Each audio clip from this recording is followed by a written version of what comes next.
Seperti apa kemudian tanggapan juga dari pegiat anti korupsi soal ujung aliran dana Syahrul Yassin Limpo ini, termasuk dugaan adanya dana dalam kasus pemerasan pimpinan KPK? Dalami hasil penggeledahan yang dilakukan di Kementerian Sosial untuk kasus korupsi bansos. Di balik pembangunan yang terlihat megah, ada beberapa hal yang tidak terlihat. Uang rakyat yang perlahan menghilang bukan karena habis dipakai, tapi sengaja dialihkan. Ini bukan yang pertama, tapi juga bukan yang terakhir. Untuk kali ini, kami punya buktinya.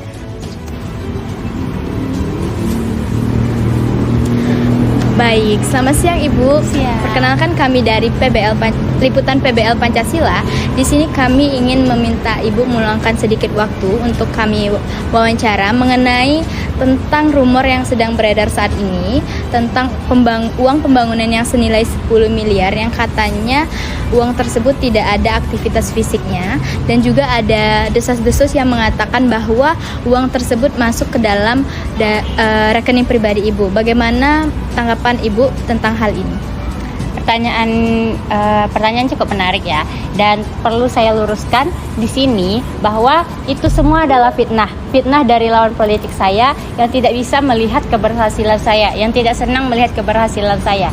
Soal proyek itu sedang dalam evaluasi teknis, dan ada hal-hal, kejadian dan kendala di lapangan yang tidak bisa saya jelaskan kepada publik. Baik, terima kasih Ibu untuk jawabannya. Nah, bisa Ibu jelaskan tidak kendala teknis apa yang Ibu maksud tadi? Kendalanya itu kendala struktural, tanahnya itu tidak labil. Jadi masih perlu navigasi dari tim ahli. Hal ini biasalah dalam proyek infrastruktur. Baik, di sini saya juga mendengar beberapa desas-desus yang mengatakan bahwa warga sudah merasakan resah selama 2 tahun, yang dimana katanya pembangunannya tidak berjalan, dan juga papan dari proyek tersebut sudah dicabut. Bagaimana tanggapan Ibu mengenai desas-desus itu? Saya tidak bisa berkomentar lebih soal detail teknisnya di sini. Yang jelas saya adalah pelayan rakyat. Saya tidak mungkin mengkhianati kepercayaan mereka. Jikalau ada beredar rumor bahwa saya ini terlibat dalam kasus korupsi, silakan buktikan saja di pengadilan. Saya pamit.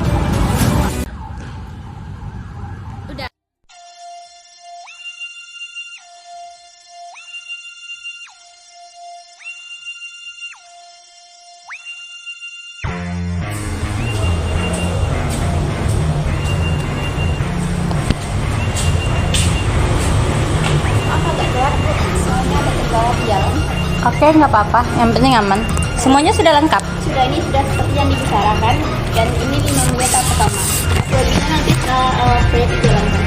Oke, bagus. Yang penting tidak ada kecurigaan dan tidak ada kesalahan kamu dalam mentransfernya.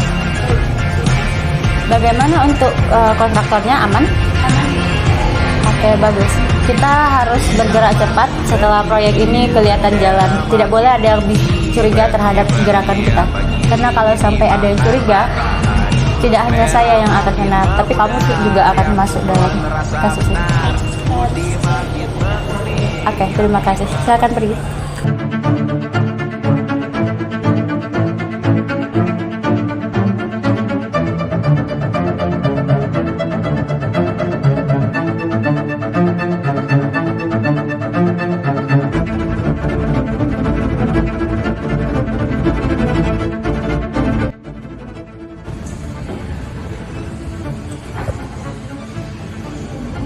Coba lihat aliran dana ini. Masuk ke 3 perusahaan berbeda, totalnya 10 miliar dalam waktu 3 bulan. Jumlahnya gede, tapi polanya sengaja dipecah supaya nggak kelihatan mencolok sepertinya.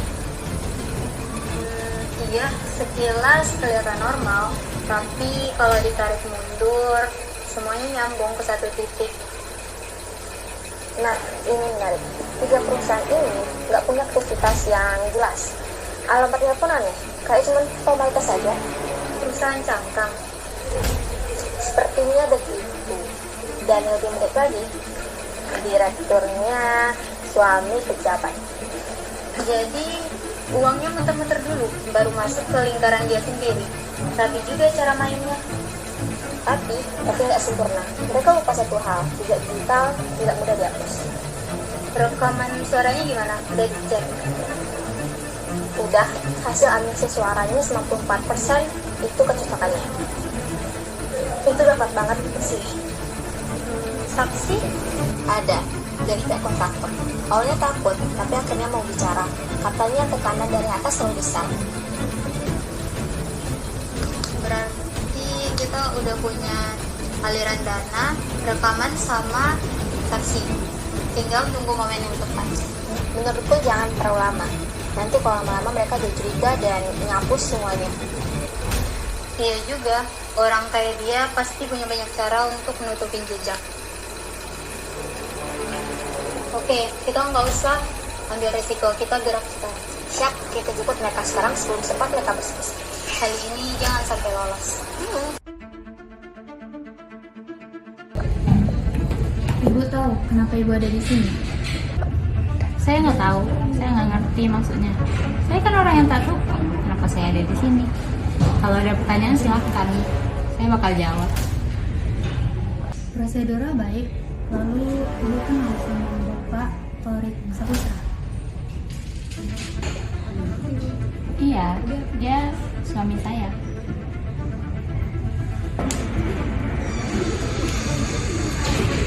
Bagus jika ibu kooperatif. Kita mulai dari muda dulu ya Bu. Ibu kenal PT Karya Maju? Tentu saya kenal, itu perusahaan suami saya. Emangnya kenapa?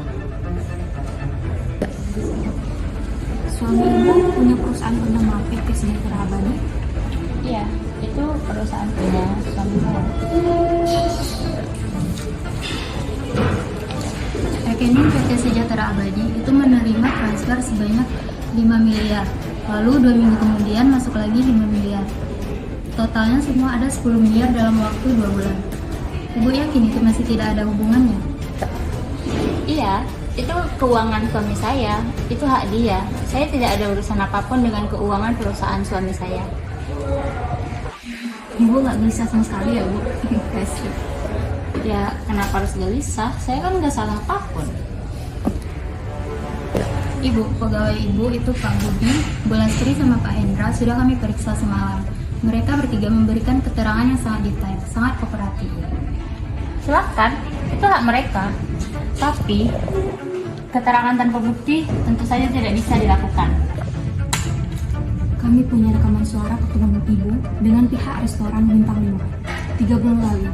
Apakah Bapak ingin kami mutarkan sekarang?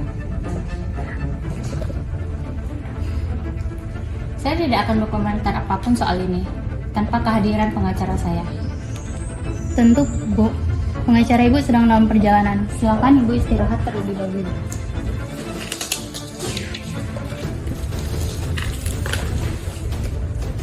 Oh iya Bu, satu lagi. Kami sudah mengamankan rekaman CCTV di restoran itu. Malam yang menyenangkan rupanya.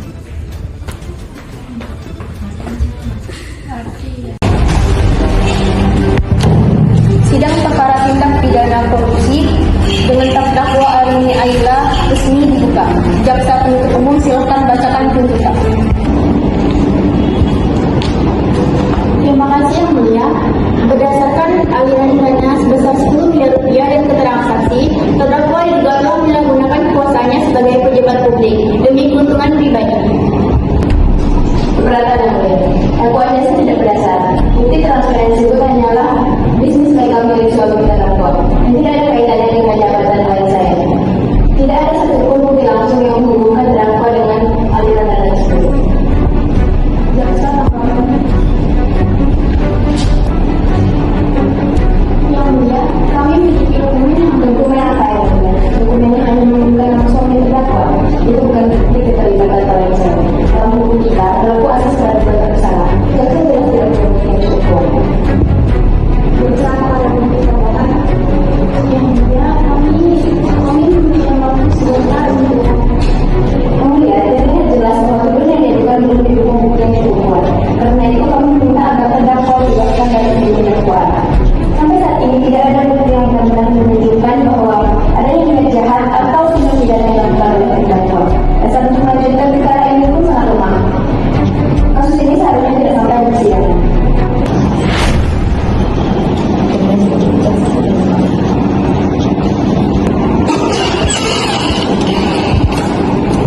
tentang uang, tapi tentang kepercayaan yang dikhianati.